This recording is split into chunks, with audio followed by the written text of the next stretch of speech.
Hi, I'm Helen Hughes and I'm from Mini Water Adventurers, and I am your go-to person for all things fun during your swimming lessons.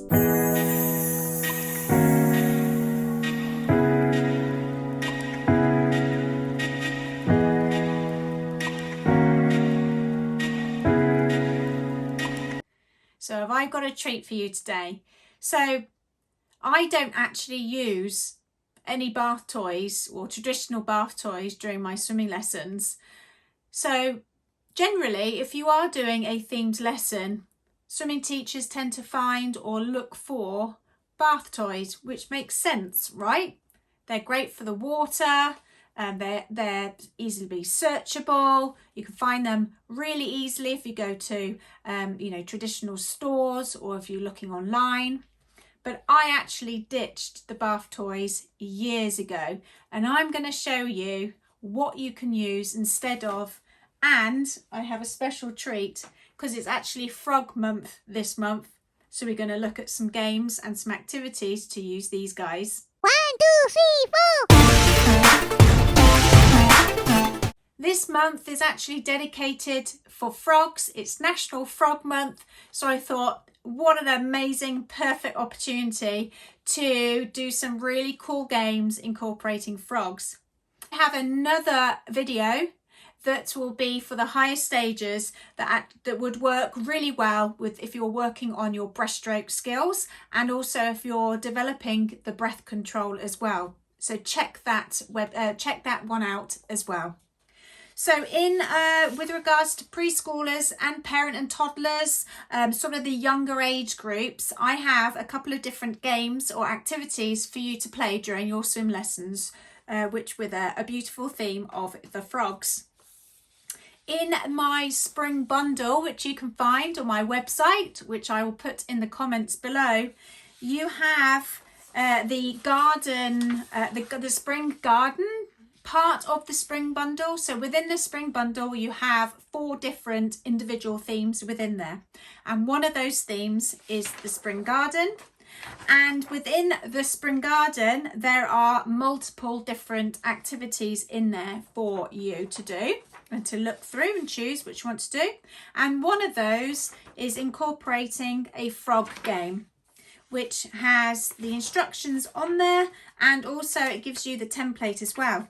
So the game for that I wanted to go through, which is why it's not a traditional bath toy, is because I found that bath toys, they've either got holes in them or they are plasticky and they don't really last very long. They end up they sit in a box probably because you may not use them until the following year, or maybe you're not using them potentially until other times throughout the year. So they're sat in a box. So I was trying to think, what else could I use in order to still have a really fun themed lesson, but using different things that would last and that you could still use multiple times for different themes as well. Especially if you love a theme like me, then you'll be reusing these quite a lot. So I just mentioned about a game within the spring bundle in Spring Garden. And what I've done is that I cut out and I made these guys. You can do however many that you need to do in order for your swimmers, the groups that you have in your swimmers. I always end up doing maybe double the amount of children that you have, or even 3 times, because I'd always rather have more than less.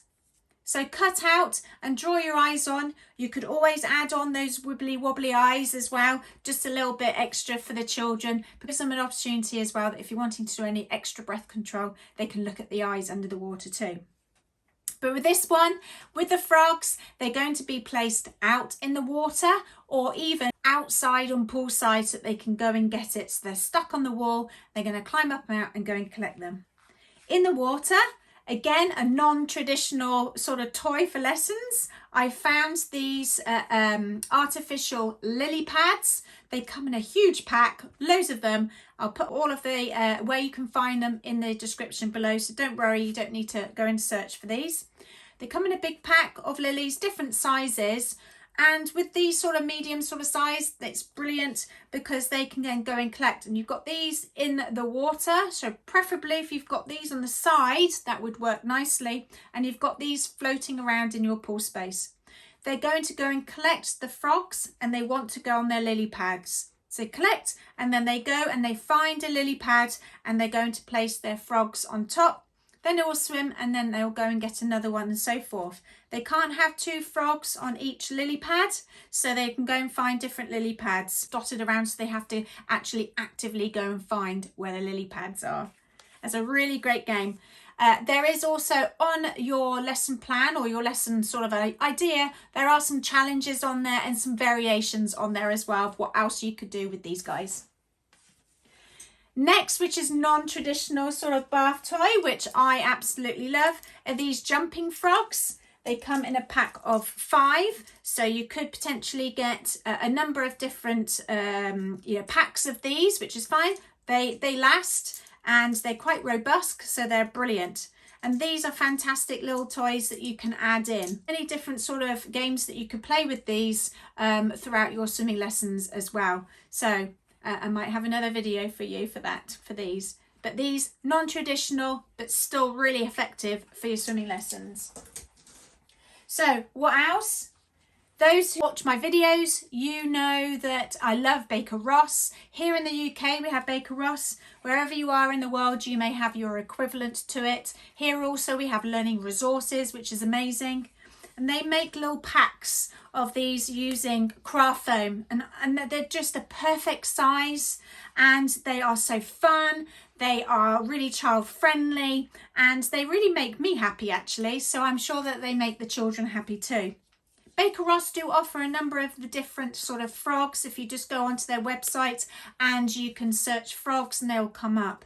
But different sizing, so you could always do like a mummy, daddy and a baby type of scenario here as well.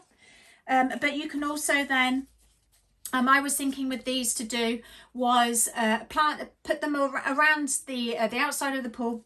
And if you have a big float or even a kickboard or anything that's classed as the lily pad, then they're going to go and get their little froggies, and the frogs are going to have a party on their lily pads of when you get them all together, and they're going to have a party using these. So again, non-traditional, really fun. They are great, and why not use those types of things? So I love this guy. He is so cute. You can probably find something very similar.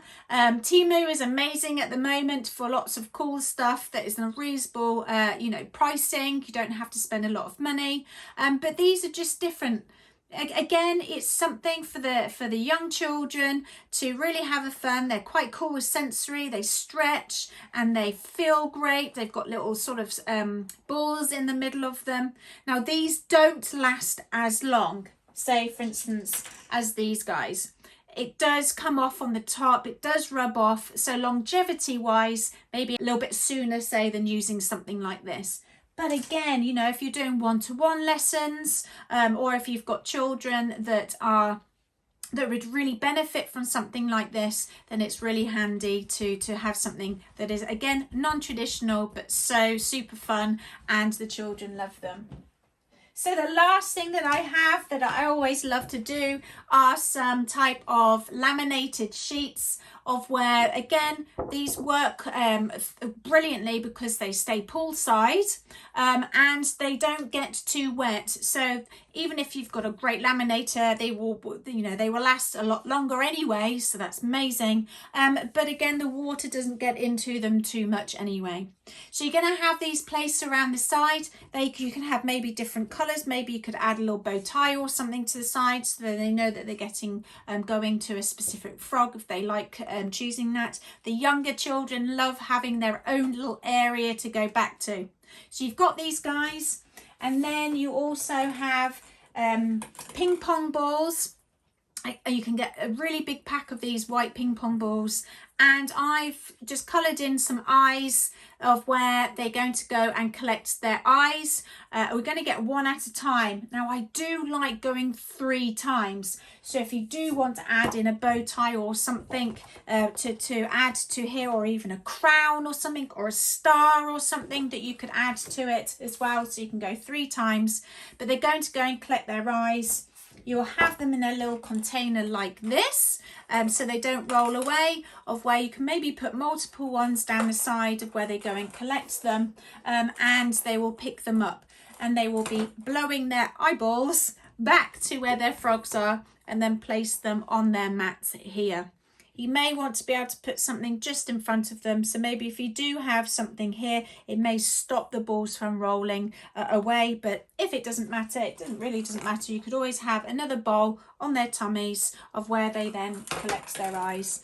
As long as the children are just having a ton of fun, and you're incorporating these different skills as well as doing something like this, then it's still really fun for them.